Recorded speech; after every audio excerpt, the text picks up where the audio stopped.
Assalamualaikum warahmatullahi wabarakatuh dan selamat sejahtera semua. Saya sebagai moderator anda pada hari ini, Ahmad Mus'ab bin Muhammad Syazwan. Saya Alif Aiman bin Harun. Saya Fatina Sofina binti Ghazali.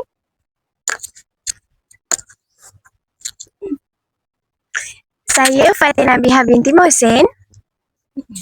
Saya Aina Patricia binti Cik Zainal Abidin. Baik.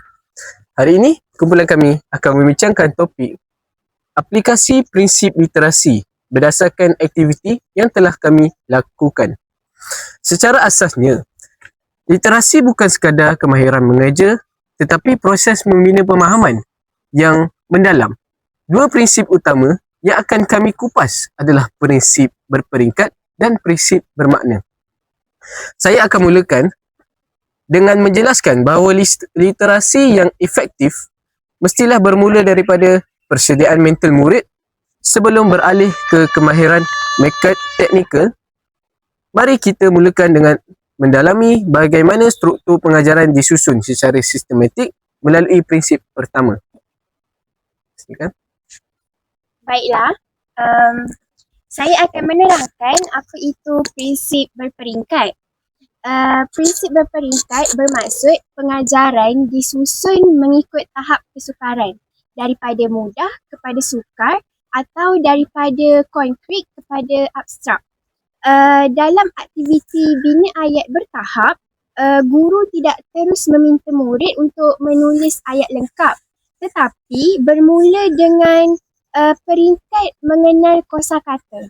Sebagai contoh, guru menggunakan gambar suasana di sekolah dan murid diminta untuk menyebut gambar yang menyebut kosakata yang terdapat dalam gambar tersebut, seperti guru, murid atau kelas. Tahap awal ini penting untuk membina keyakinan diri murid supaya mereka tidak merasa terbeban dengan tugasan yang kompleks terlalu awal. Seterusnya, saya pula sebagai pakar prinsip berperingkat. Saya akan bahas dari segi aplikasi dan unsur maju. Menyambung penjelasan prinsip berperingkat tadi, selepas murid menguasai kosakata, mereka dibawa ke peringkat pembinaan frasa dan ayat mudah. Di sinilah proses unsur maju berlaku. Daripada satu perkataan, murid dibimbing membina ayat lengkap secara perlahan-lahan. Aktiviti ini menepati teori scaffolding, di mana guru memberi sokongan penuh pada mulanya dan mengurangkan bantuan apabila murid mula mahir.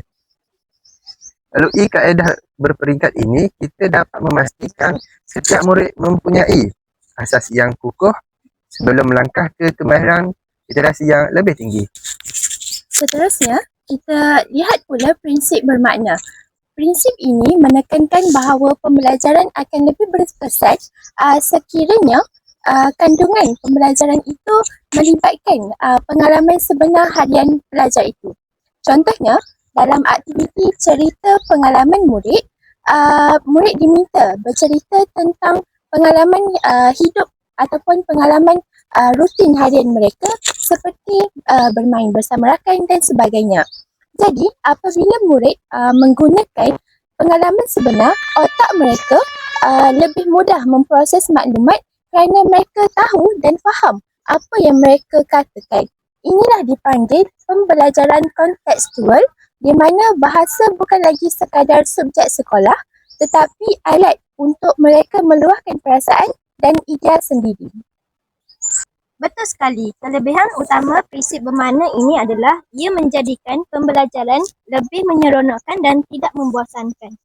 Apabila murid berkongsi secara lisan sebelum menulis, mereka sebenarnya sedang membina jambatan antara bahasa lisan dan bahasa tulisan. Sebagai kesimpulan, gabungan antara struktur yang jelas iaitu berperingkat dan pengisian yang dekat dengan hati iaitu bermakna akan melahirkan murid yang bukan sahaja pandai membaca, malah menghargai ilmu yang dipelajari. Kami sebulat suara mencadangkan agar guru sentiasa peka dengan latar belakang murid untuk memastikan setiap aktiviti literasi yang dijalankan sentiasa relevan dan bermakna buat mereka. Okey. Baik. Terima kasih atas ahli-ahli pakar sekalian atas cadangan dan pandangan yang sungguh hebat yang baru diberikan tadi. Okey, itu saja daripada kumpulan kami. Assalamualaikum warahmatullahi wabarakatuh. Assalamualaikum warahmatullahi wabarakatuh. Murid-murid. Waalaikumsalam, cikgu. Okey. Baik, anak murid. Hari ini cikgu akan mengajar kamu semua berdasarkan gambar yang berada di skrin ini. Baik, cikgu nak Aiman beritahu apa yang ada dalam gambar ini. Gambar itu ada cikgu dan murid. Bagus. Lagi mereka duduk di mana, Aiman? Mereka duduk di sebuah kelas. Di sebuah kelas. Baik. Cikgu nak kamu semua beritahu balik apa yang kamu nampak? Cikgu. Ni? Murid. Okey, yang ni? Kelas. Okey, bagus. Okey. Baik, Aina. Cikgu ni sedang buat apa? Cikgu sedang mengajar. Bagus. Lepas tu pula? Murid sedang belajar Okey. Mereka belajar di mana? di dalam kelas. Okey, bagus. Berdasarkan daripada perkataan dan gambar tadi, cikgu nak buat satu ayat. Okey. Ayatnya berbunyi, cikgu mengajar di dalam kelas. Cikgu mengajar di dalam kelas. Okey, bagus. Baik. Itu saja kelas kita pada hari ini. Assalamualaikum warahmatullahi wabarakatuh. Murid-murid. Waalaikumsalam, cikgu. Okey, baik. Hari ini cikgu nak mengajar pada kamu semua tentang cerita kamu. Okey. Sebelum tu cikgu nak tanya satu soalan. Semasa kamu dalam perjalanan ke sekolah tadi, apa yang kamu nampak? Fatin? Masa saya datang sekolah, ayah saya hantar saya naik motor. Lepas tu, saya nampak kucing besar. Wah. Kucing Kat warna pagar oranye. sekolah. Kucing warna oranye di pagar sekolah tadi. Ya, cikgu. Cikgu selalu bagi makan dekat kucing tu. Okey. Baik. Daripada cerita Fatin tadi, cikgu nak kamu semua tulis pula pengalaman hidup kamu yang menarik dan tertarik untuk cikgu baca dan tanda nanti selepas habis kelas. Okey. Cikgu, kalau saya nak tulis pasal saya main basikal petang semalam boleh? Menarik cerita tu. Boleh. Tulis. Terima kasih, cikgu. Okey, sama-sama.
Assalamualaikum warahmatullahi wabarakatuh. Murid-murid. Waalaikumsalam, cikgu. Okey. Baik, anak murid. Hari ini cikgu akan mengajar kamu semua berdasarkan gambar yang berada di skrin ini. Baik, cikgu nak Aiman bagi tahu apa yang ada dalam gambar ini. Gambar itu ada cikgu dan murid. Bagus. Lagi mereka duduk di mana, Aiman? Mereka duduk di sebuah kelas. Di sebuah kelas. Baik. Cikgu nak kamu semua bagi tahu balik apa yang kamu nampak? Cikgu. Ni? Murid. Okey, yang ni? Kelas. Okey, bagus. Okey. Baik, Aina. Cikgu ni sedang buat apa? Cikgu sedang mengajar. Bagus. Lepas tu pula? Murid sedang belajar Okey. Mereka belajar di mana? di dalam kelas. Okey, bagus. Berdasarkan daripada perkataan dan gambar tadi, cikgu nak buat satu ayat. Okey. Ayatnya berbunyi, cikgu mengajar di dalam kelas. Cikgu mengajar di dalam kelas. Okey, bagus. Baik. Itu saja kelas kita pada hari ini.